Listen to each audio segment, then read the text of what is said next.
Let's take a look at a brief derivative example involving our first two trig functions, sine and cosine. First thing I'm going to do is break this up into two parts. I'm going to also apply the constant multiple rule, so I can think of this as 2 times the derivative with respect to x of the sine of x, minus 3 times the derivative with respect to x of the cosine of x. So kind of trying to get the most basic thing that I can in the brackets after the ddx's. Things that my rules apply to very nicely and easily, getting things like constant multiples, which are a little bit of clutter but important, out of the way before we do the derivatives.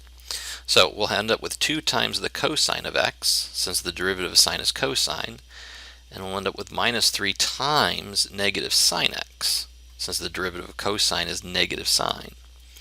That will end up giving me 2 cosine x plus 3 times the sine of x.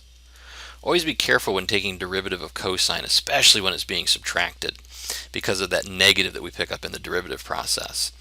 If it's cosine is being subtracted, on top of the fact that we're taking its derivative, we will often end up with a plus there.